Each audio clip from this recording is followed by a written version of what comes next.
Hi, guys. It's great to see you. But those were some great questions y'all were asking. Made me proud. I'm like, yeah. How did you feel about it, that presentation? I thought he was great. Really good to get current science, scientific data, and the way he delivered it was pretty excellent. He wasn't like a really stuffy doctor, if you know what I mean. No, he's completely charming. And I was a little surprised about the trajectories. I was like, oh my, here I'm at 3 years. I'm like, yeah, I got this. I'm like, oh man. I was wondering if anybody else felt a little disappointed by that. No, I've known that for years now. Have you? This is new to me, so I was all. Oh no, yeah, no. When I yeah. Sorry, go ahead.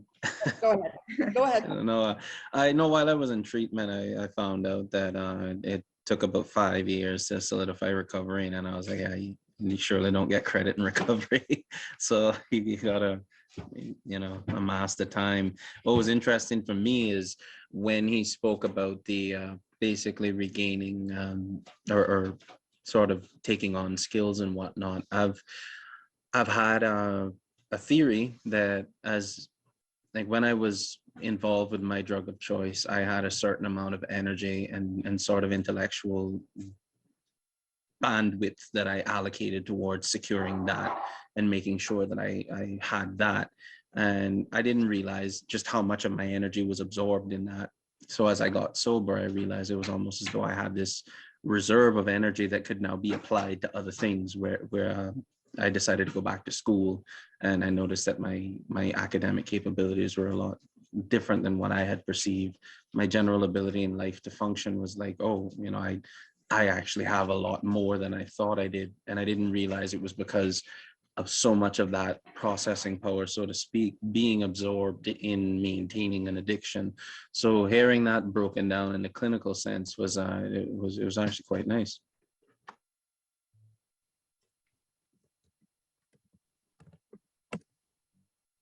Anybody else have any feedback on that? I mean, I like the thing that he clarified about that recovery curve, though, was it's a 15% baseline chance of falling into addiction for the general population, and he didn't state that was the baseline for people who were already in addiction, right? And so that might be below the likelihood that you'd fall into that. I don't know what the likelihood that you fall into addiction is if you're not we're in an elevated risk group as people who are already in addiction, and therefore we are likely at a higher baseline, and so we're essentially below the natural baseline, I would say, is my hypothesis for the group of people who are already addicted or have been in addiction at some point in their lives. And therefore our baseline is not 15%, it's probably like 30%, and therefore 5 years is what it takes to be like a normie, but really for our own baseline it might be 2 years or some earlier point on that curve. That would be my purely speculative opinion. Oh. Sorry, technical question from the breakout room. Oh, what time are they done?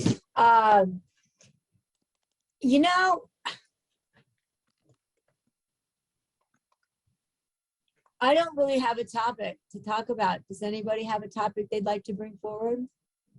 I wanted to ask Mary Peterson, since she had her hand up, if she had a question, her question could be answered by this group.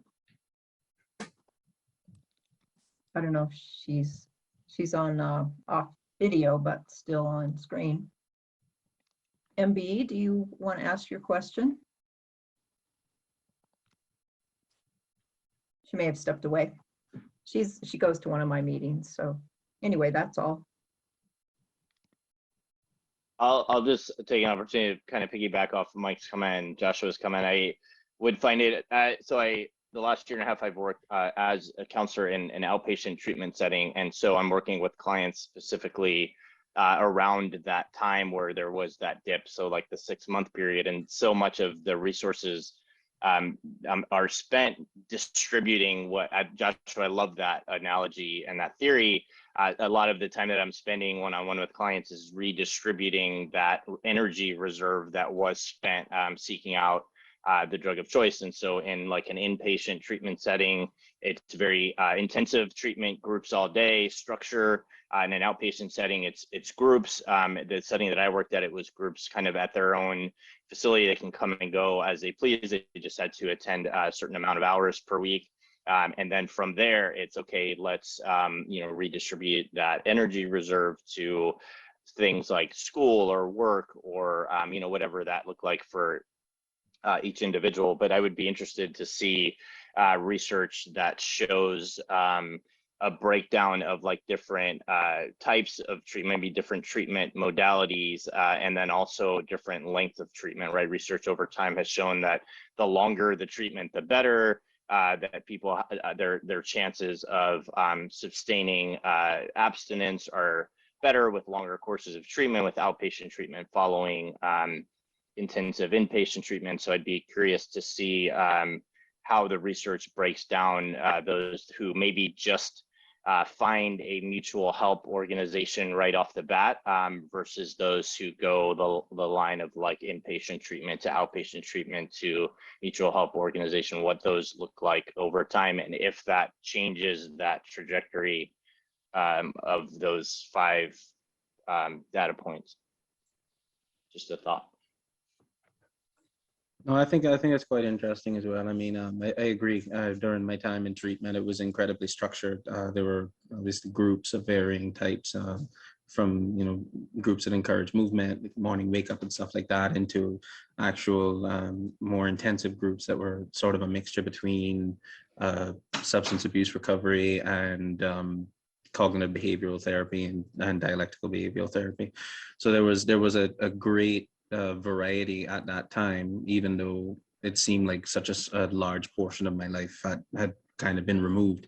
But what I found is that it's, for me, it was that addiction was both a conscious and subconscious process of reinforcing the behaviors and them forming a part of my subconscious that just kept on reintegrating those behaviors, whereas recovery is more like an understanding that subconscious process was there, and now using my conscious ability to say, okay, I'm going to now rewrite my habit matrix. And interestingly, in that sort of inversion of being a slave or being tied to a habit versus being in recovery, it's like, okay, my power to build habits doesn't really differ. It's just that now I'm not building the habit out of a subconscious desire to fill a void. I've now identified that void, and me building habits is because I understand that what I filled that void with earlier was actually just making it all worse. So, I mean, being able to come to LifeRing is where I'm from. The only real choices are like Alcoholics Anonymous and other more or less mainstream sort of established, whatever you'd like to call it. So being able to come to LifeRing in a secular fashion, and as well as being able to meet online and not having to attend a physical meeting, for me it's been a great help, because you just don't find in my search, at least, I didn't find any other meeting that was similar to LifeRing, in that, I mean, how was your week is basically, how are you dealing with this week? And it gave me such a practical focus on, okay, like, I have to break it down into smaller increments of time. I can't try to credit myself a year in recovery. I have to see how I'm dealing with this week and how I'm dealing with the next. So it's something that I found has been very beneficial. I've tried with limited means to attract a small local following, possibly to start an in-person meeting. But for now, I'd say that the Zoom format, it's been absolutely amazing. Being a co-host, I'm not even an actual convener. I'm a co-host, but I have convened from time to time, and I'd say that just being able to access a meeting like this, it's quite beneficial to most, and I'm happy that I started. Oh, I totally agree. I think his analogy, Dr. Kelly's analogy of, like, working out in the gym is pretty spot on for me, because, there's no way I'm going out and working out in a gym, I actually have a rowing machine there that's still in the box a year later. So I wonder how I would have done had COVID not forced us into Zoom. So I'm very, very grateful to COVID. Love LifeRank, love Zoom. And so I've been very fortunate. Sylvia, you have your hand up. Yeah, I'd like to make a comment of both what Casey was asking and Joshua. So one of the things that I added in my mind to that analogy is, depending on how severe the addiction has impacted our bodies, our lives and our bodies particularly. You know, the question you had about, is there a difference, you know, if you go to an inpatient or a more formal treatment? And the way I thought about the analogy of the gym is, for some people, it would be almost, it would be a real challenge to go to the gym if you really are so, are sort of disabled from the addiction that you really kind of need you need rehab first. you need a special, you know, have a better chance of being successful in the gym if you are well enough to go there. And I think, you know, those studies are all based on huge populations. So everything all those graphs are giving you basically somewhat of an average. So within that average, there's, you know, huge variations. So on average, 5,500 people need this, you know, these sequence of years, but a person may go through that much slower or much faster. And so the question about, you know, is 6 months, what does 6 months mean? And I think, you know, that was brought up by someone who, the statistics show that there's still quite a bit of risk at 6 months, and that's true. But sort of and he alluded to it, and I wanted to expand on it, sort of, you strengthen the recovery, I'm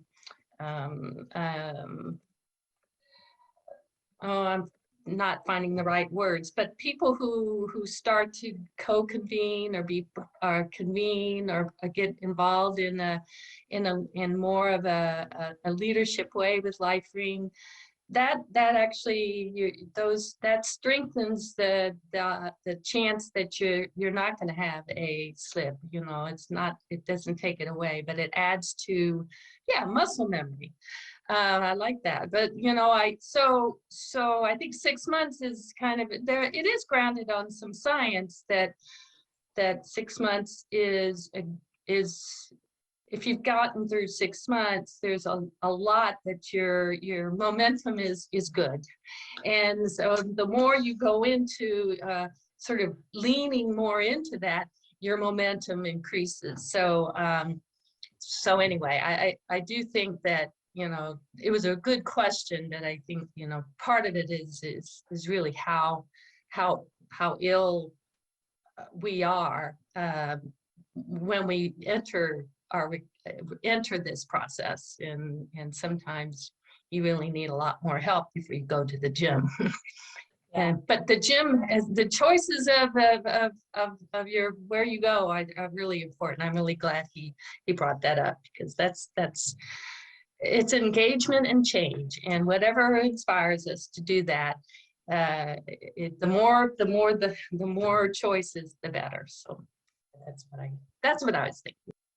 If I could piggyback off of that too, it's the gym analogy is a great one too, for mutual support, because you can go to the gym and see someone that you want to look like them, and they can teach you everything I know, and you'll never look like them. You know, you need to have some kind of guidance, some kind of professional guidance to find, you know, what's best for you and what you're capable of, instead of just relying on some, you know, random stranger to guide you, because we all have different challenges, different advantages, and building off of those is what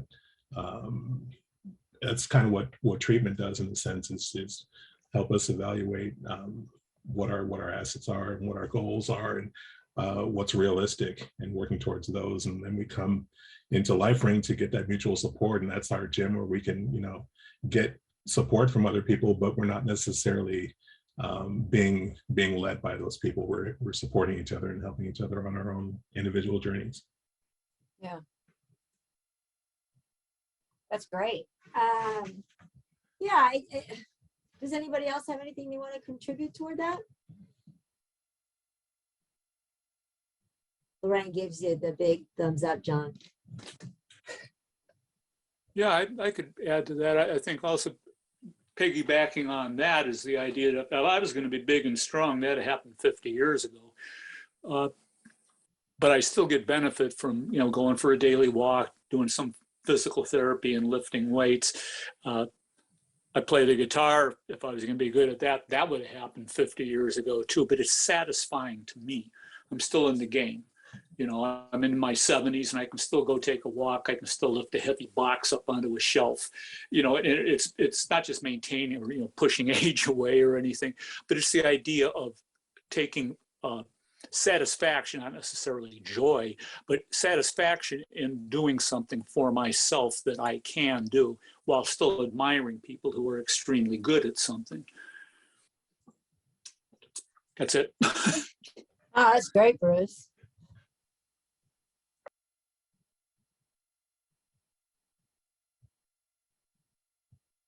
I kind of want to make another point that plays off of both of those topic suggestions and a lot of things that I've heard earlier. And I'm kind of curious from those that are here in attendance, how they found LifeRing. And the reason that I'm curious that specifically is I think that answer could be very beneficial in kind of exploring the two topics that were presented. And I will say that I went to a treatment program that hosted a LifeRing meeting, was hosted in this treatment center. And I would show up to the treatment center in groups and share about how uncomfortable 12-step programs made me. And still, not a counselor in this treatment center suggested that I attend a LifeRing meeting that took place in the very room that we were sitting in as I was sharing how uncomfortable I was in treatment centers or in 12-step programs. And so it took a lot of legwork on my end to even find out that LifeRing had existed, and I'm somebody who struggled uncomfortably in 12-step rooms for a long time, like years. And had there been somebody in a 12-step room like 15 years ago when I started my journey to like receive me and hear me raise my hand and say, hey, this idea of sponsorship makes me kind of uncomfortable. Had there been somebody standing outside to be like, oh, Casey, let me just show you that, here's a little different way, that would have been beneficial to me. A couple of years ago, I went through the process of earning a certification in counseling, and the professor that I had was great. He was the director of the program was very open-minded, and had us do a few assignments around research that existed around 12-step participation and how there are other programs. And then there was an assignment where we had to go attend a mutual support group, and LifeRing was not one of the options. So I attended a LifeRing meeting and brought the professor with me so that he could see it as a viable option. But there I am in the school program with a lot of other people that were going to school to become counselors or other things within the treatment industry. And I always felt like that was a good place to kind of share the message of LifeRing. And so if I were to think, the best place to let people know about LifeRing in my mind would be at like 12-step meetings, because treatment centers, even ones that aren't 12-step based, are still sending people to 12-step meetings. But when people walk out of that 12-step meeting and go, I don't like this process, something about this doesn't feel right, it's uncomfortable, there isn't anyone there to inform them that there are other things that exist. There are, here's this great secular program. They have to do the legwork. They have to go home and Google it or know somebody. And so I always felt like if we could just plant LifeRing members in AA meetings, and when that person inevitably raises their hand and questions this cult-like thing that's happening or whatever, then is that possible? And in that sense, so that's why I'm curious to hear how everyone kind of was turned on to LifeRing, because for me it's a good fit for me, but it took me so long, and there's so much unneeded, unnecessary struggling that happened for me to get here. So I'm curious to hear from anyone else how they discovered LifeRing, and how they too think, you know, we could get that message out like Lorraine had asked.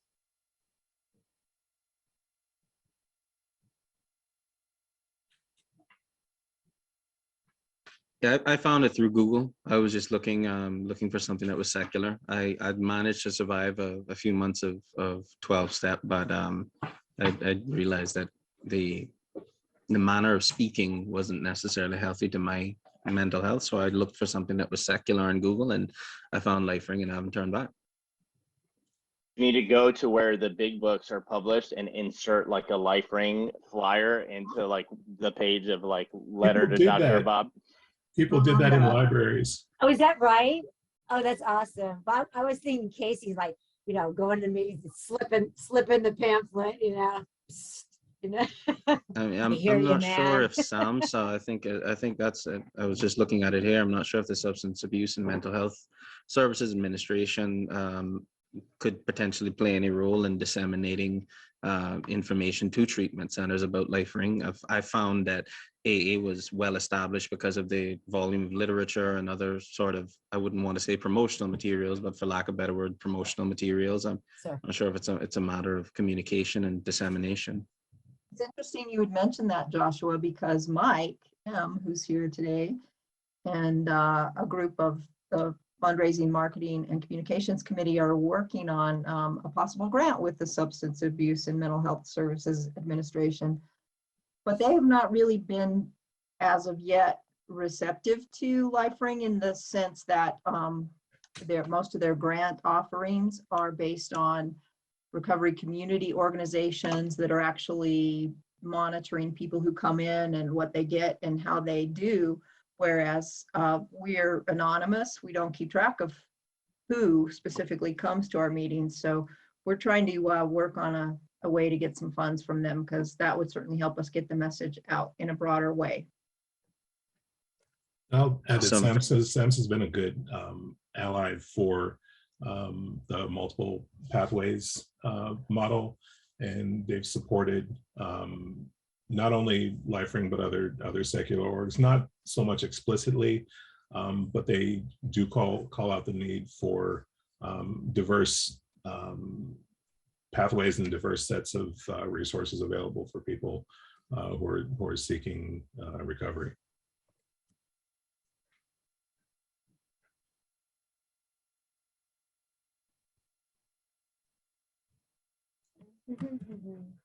I'm just looking up something that I'm gonna copy the link. Hold on a sec.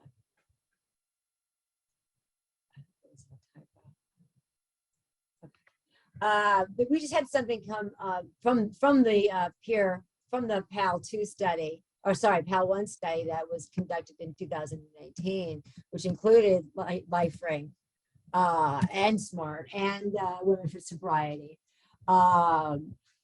We have finally the National Institute of Alcohol Abuse and Alcoholism has started to talk to that many years later. So I just wanted to put that in the chat window for you guys to see that, yeah, we are getting a little bit more recognition. The study has been very, very powerful for us as an organization for recognition purposes. That will come, that the fruit of that will be born soon, I suppose. But yeah, the SAMHSA is a little tricky. We do have a posting up there now, but it needs to be rewritten. It's a little dated and a little kind of sad. So we're working on getting trying to clean up our act in some of the recommendation or referral portals that we're currently tagged on. So that's yeah, it'd be great if we had better mileage with these guys, but you know, AA's been at it since, you know, the idea came in, and I refer to them as the Coca-Cola. You know, we're like, what are we? We're RC, I guess. You know? Pepsi Light, you know. But yeah, so these are all great questions and great things to be thinking about. I'm going to answer your question, Casey. I came here because I quit drinking And then I found out I had, well, my body told me I had cirrhosis, and I was in the hospital for yonks. And in order to be on the liver transplant list, to get on the liver transplant list, you have to documentation that you've gone to meetings. And AA, you know, I've been to NA and AA with friends, was certainly not my cup of tea. And I like you, Joshua, found it online, AA. I mean, sorry, LifeRing. And first meeting, I fell in love, and I haven't left. I had Byron was my my convener. He was fabulous. It was the Saturday chat, which I'm currently missing, and I wonder if he's there now. Actually, I saw him pop in earlier, but yeah, he was my very first LifeRing experience, and he was very good at what he did. So. I'll piggyback on that, if you don't mind, Sue. I just want to say that I did that white knuckle thing with 12-step plan for 9 months.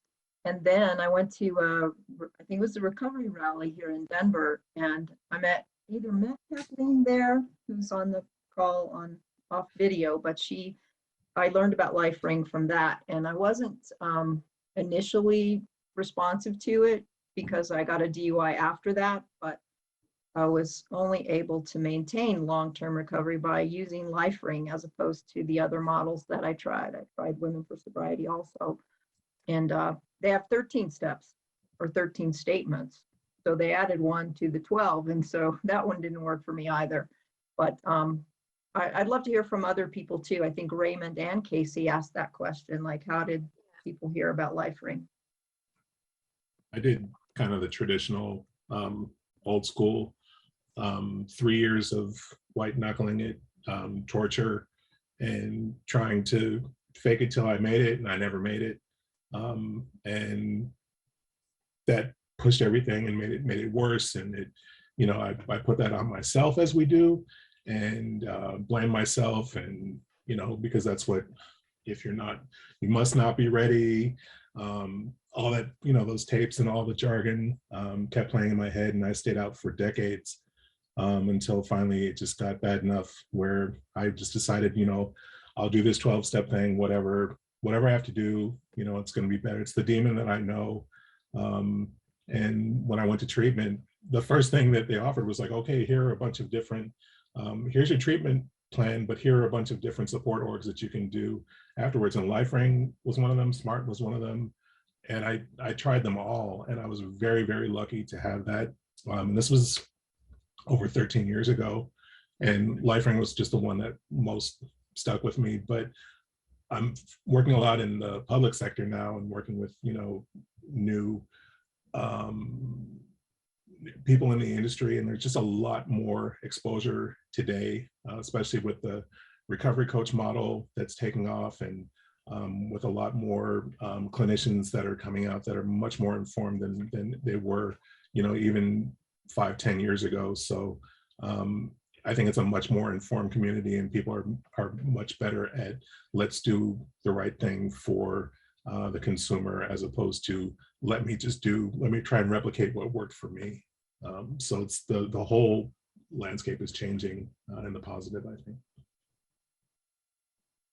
And you're quite the prolific writer, Don. I've been reading, I'm stalking you, if you don't mind, on Facebook, and I truly enjoy what you write. So thank you for your style. I fancy myself a writer, and then I read you, and I go and make cookies. So glad to finally to meet you. So that's awesome. The 2019 Smart Recovery Conference. You know, John Kelly, Dr. John Kelly has spoken. I swear he's going into another one right now. The man has so many podcasts, so many books, so many articles. I mean, he's worse than Marty. He just can't stop writing. He's like, you know, it's just amazing. So he's very prolific. It's no surprise that he did SMART in 2019. Sylvia, you have your hand up. Yeah, I was gonna answer the question. I think it's a great question about sort of how did you find out? So I think I have a unique experience where I actually was a leader and a clinician at a Kaiser Permanente mental health and addiction medicine department. So um, I and I knew about LifeRing was at on site actually, and this is before really my addiction became pretty prominent. So I had that experience, but also even more importantly, my background and my passion actually as a clinician and a leader in mental health was developing a very strong message about the fact that it really doesn't matter. There's no one better or worse path. It's the path that feels comfortable that you're gonna keep, just like he said, that you're gonna keep going. And it doesn't matter if it's mental health, if it's physical health, if it's addiction. It's really it's kind of what I said before. It's whatever you feel engaged in, and that will make me inspire me to make changes. So I knew about myself well enough when I decided to go into recovery that a program was not going to be something that I would feel engagement with, that I just not that kind of person. And for some people, it is. Some people, and a program is really very, very, you feel like a person can feel held by a program while they're trying to work things out. But I knew LifeRing, I knew about LifeRing, I knew the philosophy of self-help, and and the flexibility of it. It's just we develop our own path. So that's how I immediately knew once I decided I was going to go into a recovery path. I knew that LifeRing was going to be my choice, and I had the luxury of knowing that. A lot of people don't. So I love these ideas of how we can how we can get become more visible for people to be able to really put us, you know, into that gym as one of those classes that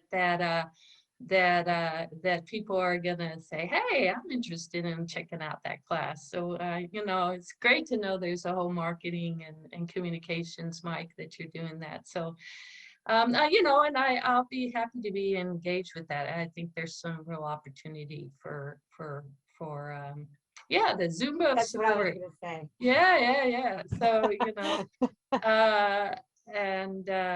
anyway, that's my story. That's how I got to LifeRing, and then now I decided to convene. And we are so glad that you are, Sylvia.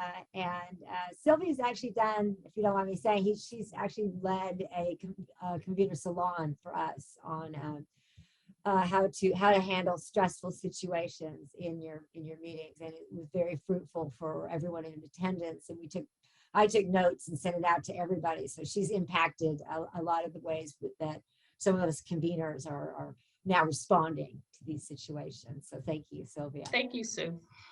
Mike has his hand up, and Sarah, I see you have your hand up, but Mike had his up first. Okay. Sure. So I'll share my story. So everybody's had such positive stories. I want to share my negative story. So I got sober about 4 years ago, and I checked myself into an outpatient rehab, and you know, I was forced to go to recovery meetings, and in my neck of the woods, it's all 12-step, and there is no such thing as LifeRing because of the old schism with secular sobriety or whatever they're called, or Save Our Sobriety, whatever SO is. Anyway, they're defunct. They don't actually exist around here anymore. So, and there was nothing else. It was literally a barren landscape of 12-step, and I knew I hated it. I'm a radical atheist, and I knew it wasn't going to work, and I complained about it all the time. And my Kaiser had multiple 12-step posters in the convening room that I'd have to go into every time, and I'd be like, these are making me triggered. And I was just, I turned to LifeRing out of spite. It was a channeling of hatred towards the recovery program, trying to focus me into things that I knew weren't going to fit for me. And I fought them the whole way. And I had counselors telling me that this isn't going to work for you and whatever. And I personally have convened a LifeRing meeting for 3.5 years now because I wanted to prove to them that LifeRing would work for me, and I was going to show them.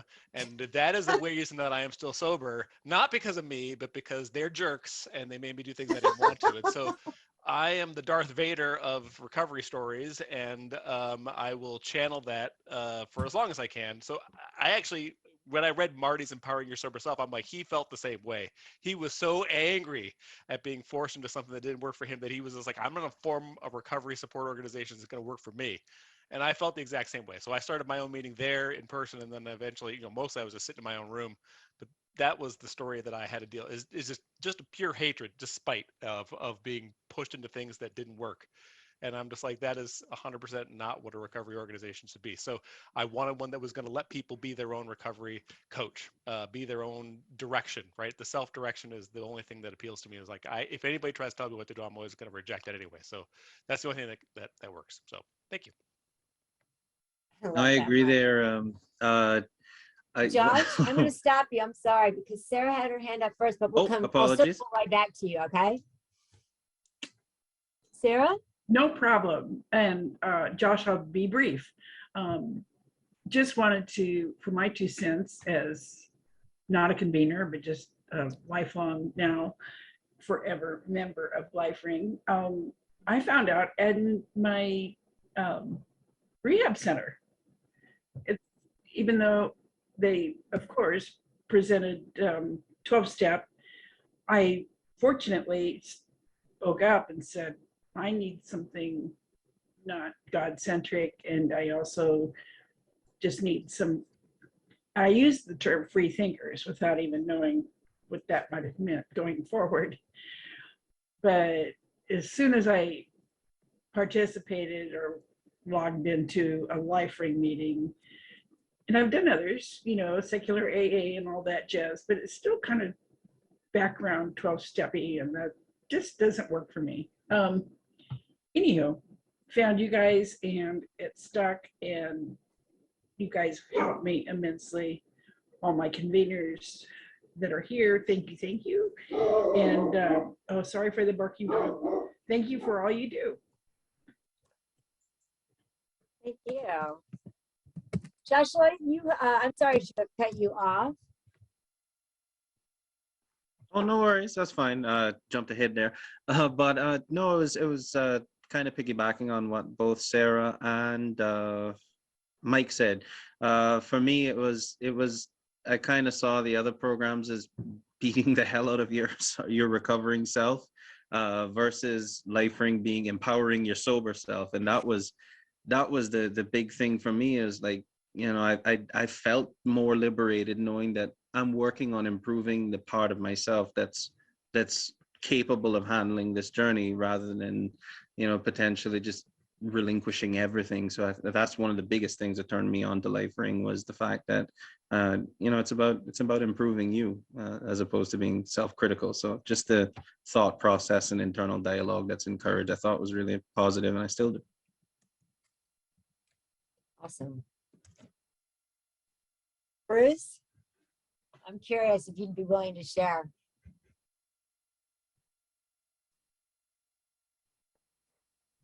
Yeah, I live on the Olympic Peninsula in Washington, so I'm out in farm country and everything. I finally drank myself sick a little over 4 years ago. I'm a veteran, went to the VA, got counseling, and there had been an article in the local newspaper a few months before about this guy that moved back from California to his hometown of Port Angeles and started a LifeRing meeting. His name's Craig. You're familiar with him? Anyway, the AA, local AA meeting, there's all kinds of them that didn't appeal to me. And I went to the LifeRing meeting, and I've been there ever since. just from hearing other people, I would not, I'd have probably, if I had gone to AA meetings, gone back to drinking. It would have drove me crazy. I know dealing with, we have the veterans focused meeting. It's not just veterans. It's up and running, getting a dozen people now. And you get this sense, with veterans, with other people like us, perhaps construction workers done that, tough guys, right? You don't want to be told what to do so much. You want to be shown. It's not like you don't send someone to do something, you lead them to do something. And I think that's one of the things about these meetings that where people show, well, this is what I did. Not like, have you tried this or something? But I know locally in our local newspaper, the AA meetings, along with, the pancake breakfast or whatever, it used to be a community, like weekly community events or something. Well, that's all, newspapers are dying. But that's something also, if you want to put things out there, Yeah. Not just nailing flyers up at the, the farmer's market or something, which is a good idea. But if there is something in local newspapers about, hey, give us a call, or here's this, and that was an actual article, and it just stuck in my mind. And when I needed something about 6 months later, after I'd had counseling through the VA, and started going, yeah, I better do something. Yeah, but AA would have driven me crazy. I'd have just run out of there. Well, I think it's interesting from the convener perspective that we're seeing a lot of AA expats, and I don't know, a younger generation than I'm going to say the majority of us are.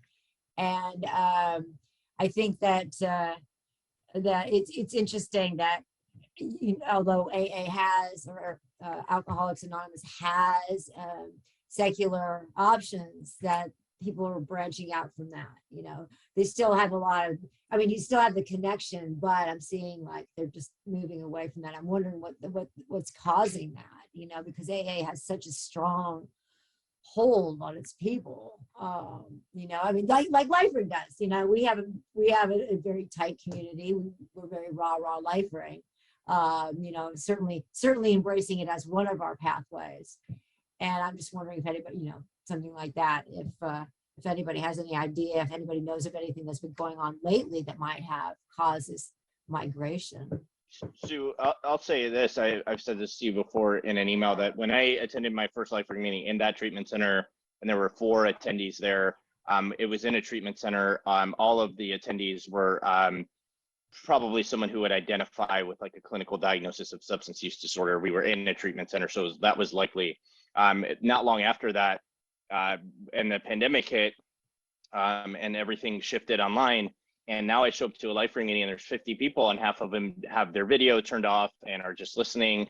And I have been able to identify that there are a lot more people than ever that are exploring their relationship with alcohol and other harmful substances that may not necessarily have ever received a diagnosis from a clinician, or may not need to receive a diagnosis from a clinician. And I think that a lot of the new people that are checking out recovery spaces in general are seeing things being online as an opportunity to see, maybe they're Googling the word sobriety or recovery and checking out things like Lifering as a softer, gentler version of AA or recovery space.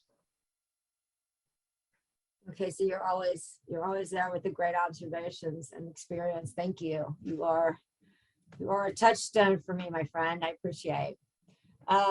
Scott, you have your hand up.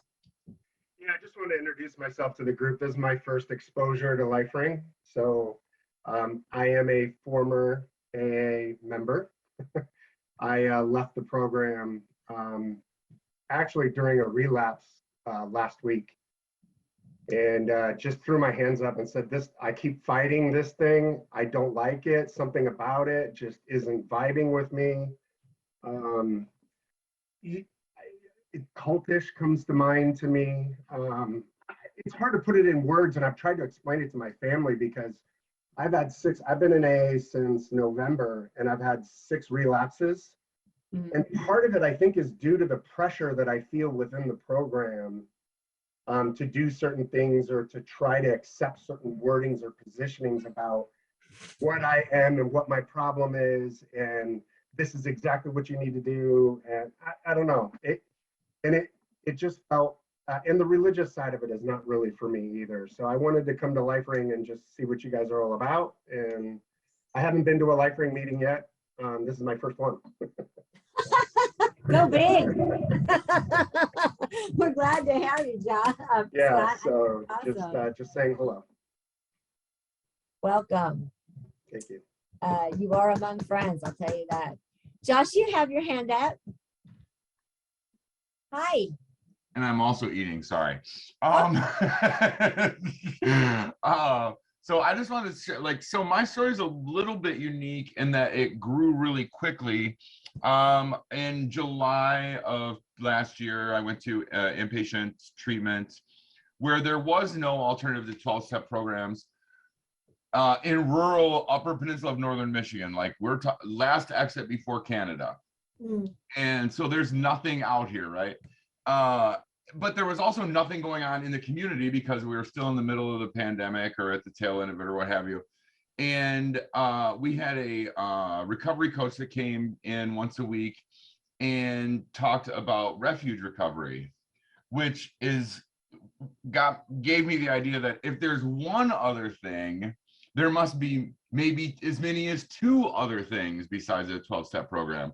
And it turned out, of course, as we know, there's like 5, 10, 20 other things. I started out with refuge recovery, and I still do some of that.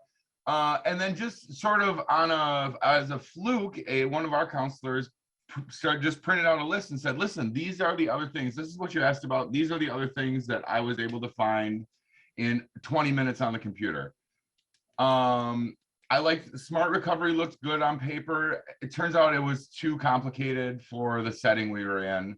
But then the LifeRing seemed very simple, which is, I think, sort of the appeal for a lot of people. It's not very complicated. It can be you can get very deep into it, but it's pretty simple. It's a bunch of people sitting around talking to each other, right? Which seems very natural. So I got involved, and then I'm moving from one room to another today, but I still live in that residential treatment center in their sober living house, which is connected to it. It's been 10 months. I lead a regular How Was Your Week meeting once a week on Mondays. We do a workbook group on Fridays. And I'm getting ready to start doing a How Was Your Week meeting at the Women's House across town, probably starting in a week or 2. Our in-house meeting is getting ready to go public. Like, this has all happened, and it's been, my journey has been the LifeRing journey up here also. And I just decided it worked for me. I needed a meeting to go to, so I just started one, and I have a bit of a captive audience in a treatment center, right? Like they have to go to some meeting, and they're not really anxious about starting their own. And it turns out they actually are very engaged. One of our meetings, we have a recovery coach that's a staff member, and they kind of sit in. They love the meeting. The interns that cycle through our program, they think it's amazing. It's just fresh, I think. So if you get people that have either had bad 12-step experiences or no 12-step experience, or as I tell people, listen, if that 12-step program works for you, go to one more meeting than you think you need a week and keep doing it. And if this doesn't work, then don't do it. And if LifeRing or if Refuge works for you, do that. And I think as long as I just keeping the dialogue open, I get great responses from the guys. I mean, also they're trapped in a room with me, so of course they're gonna tell me I'm amazing, but I really like it. It gets me engaged and constantly thinking about what my next step is. And that's I don't know, that's my shtick. That's a good shtick. Yeah, keep that one.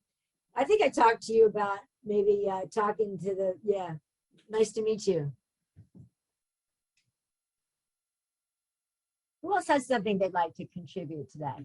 Yeah, I'd just like to say a couple of things. First of all, the UP, you're the Uper. You know where Tipler, Wisconsin is? That's where my in-laws live down there. Anyway, down 139, yeah. Anyway, Scott, welcome. I'm glad you're here. I think that idea that you were getting at, Josh, of being engaged with other people, and that's what I get out of, I started convening the other local meeting. The convener was moving away, and it says, well, self-preservation, I'm going to start convening. So that's, you know, that's what happened to me. But yeah, being engaged with other people and providing the opportunity for people to just be themselves in a safe situation, not necessarily comfortable. Sometimes Thursday we had some people who were kind of hurting, and you're safe, but not necessarily comfortable. It's not comfortable to hear someone else who's hurting, and obviously for the person who's bringing that out. But the safety of the meeting, the engagement, and also these people were engaged in crosstalk, engaging with each other, and I thought that was really something. And that idea of fighting something, I don't like the idea of fighting alcoholism or anything like that, because I'm just fighting myself, you know, and somebody's going to lose. So rather than engage in a fight, set a separate life of mine that makes that irrelevant as much as possible. And I think that's kind of the idea I have of these meetings, is that even if it's only for an hour, you're in out of the rain or something like that, be yourself, relax, and engage with other people. Thank you, Bruce. And Sue, I feel like I should take a second there's so much enthusiasm and inspiration in this room right now. I feel like I should say that from my 2.5 years ago, like sitting in a room, you know, not knowing what LifeRing was and going like, what's going on here? Like, what's this good feeling? Why are people talking to each other and supporting each other? I don't get it. I was really hesitant to like embrace the process, but from there, after 6 months of recovery, I started convening a meeting. It was an online meeting. And then I wanted I wanted queer recovery support in my life. So another LifeRing member and I created a meeting, and the platform to do that was so easy. Sue, Lorraine, everyone were so helpful in going like, hey, you want a meeting for, you know, people that identify the way you do, let's make it happen. And they supported me in that. And then somehow 2.5 years later, I wound up on the LifeRing board of directors. No idea how that happened or if I even fit in with that. But I say that because there are a lot of opportunities to get involved in LifeRing. I feel personally like this is a really good time to get involved in LifeRing. It's a really cool thing that we have here. And because there's so much enthusiasm and support, you know, I feel like I should share that, coming from a place of not even knowing what was happening in the room of the LifeRing meeting to, you know, a couple years later, I'm able to have an active role in this organization that means so much to me. Certainly that opportunity is there for others, if you'd like. Thank you, Casey. Quite the spokesman. We appreciate. But what's lovely is we all are kind of spokesmen, you know, or spoke for LifeRing and for our own advocacy, advocating for our own selves. And I love that. I love that, you know, the personal responsibility that is kind of implied with LifeRing. And that's something that I've really embraced. And I feel, yeah, exactly. And John just posted something in. It says it's important to be heard or to feel heard. LifeRing does that better than most. And it's interesting because, as I was saying, I'm I'm babysitting a meeting for someone while he's on vacay, and they're brand new people. This is their first meeting. They came from AA, and they're floored by the whole crosstalk thing. And I can't imagine, because it doesn't work for me. So I'm glad there are other options out there. I'm not gonna say what I was gonna say because you all know. But I'm very pleased that we've all found this, and that you know, that we want it to succeed. I'm just wondering, you know, if we do start getting more people in, if we are successful in our outreach attempts, and bring, I mean, where are the conveners? I mean, what is it that inspired you to be a convener, and how can we harness that as an idea to other people? I am absolutely market testing here, so I want to be open and upfront with you. If anybody has any ideas for us on how we can bring in some conveners, I would love to talk about that at some point, if not now. But That's Mike. I always have opinions. I love that about you. So I recruited myself because I needed a meeting for myself, and I still do, and so that's why I still convene. Just like Josh, you needed a meeting, you started one, right? So there are some people who are self-starters, and then I think the other thing is to always appeal to have people be conveners at your meetings, because there are people who wouldn't think of it themselves or don't necessarily think they're ready for it, and you just ask, right? I think asking people every time if they want to be a convener is, I've seen at least 10 people in the last 4 years become conveners from my meetings, because I always ask if people want to be a convener at the end of my meetings, and that whether they would have done it or not, I don't know, but I don't have the control sample, but I believe that at least some of them are becoming conveners, because there's constantly a push that we need more conveners, we need more meetings, just because it's largely about people starting a meeting that fills a need. Right. And I think there are many needs out there that we are not meeting. There are many focus groups and other meeting types that we could add that we don't have. And so I think that that's just, we need communities where people feel comfortable, and that's what it's about. Yeah, that is, and that's also a bugaboo. Yeah. Thank you, Mike. And the reason I started my own meeting because there was a hole that needed filling, or a liver that needed replacing. So, yeah. Sylvia. Mike, I really appreciate you saying that. And I do think there's a lot of opportunity for mentoring and supporting others becoming conveners or co-conveners. I know what was helpful for me, I've been thinking about it, and was I had 2 different conveners private chat me and kind of say, hey, would you like my support in becoming a convener? And so there was something, there's sort of this spiel, like we need conveners, and then there was kind of that private little that for me was actually kind of a game changer. I'm like, okay, I want to get my feet wet with that. And so I think reaching out to people was in both public and private forums, because we're all different in sort of what we listen to and how we respond to things. And so I think I think we do have more of an opportunity. And I started LifeStream in August 2020.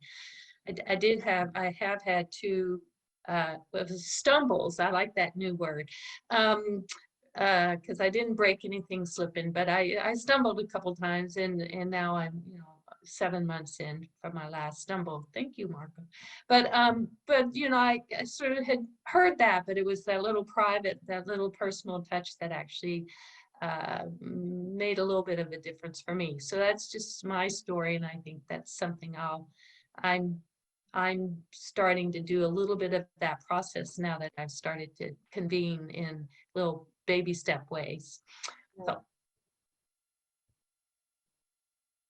Thank you, Sylvia. No, we've got, I'm actually going to have to call in the troops. So let's talk, Bruce, and then we got to talk dirt about them real quick before they get back. Bruce, you're on mute. Bruce.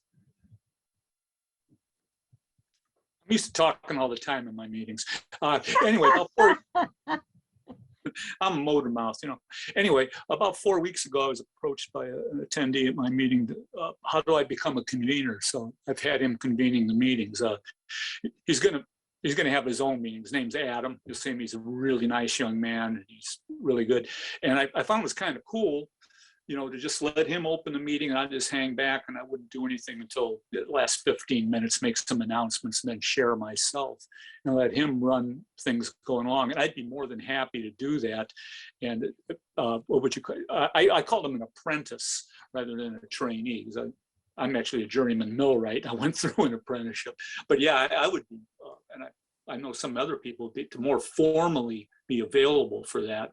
But then again, when's my meeting? Would it be available for someone? But it was really nice to have someone who wants to do it, was running the meeting, and I just hung in, and made sure we wouldn't get the Zoom bombers and stuff like that. It was really, really interesting, and I think probably for someone who's going through that to be able to do that, and you get their feet wet without jumping off the end of the pier. Yeah. I think Lorraine had her hand up too, didn't she? No, I was clapping for Sylvia's recovery time. Surprise! Boy,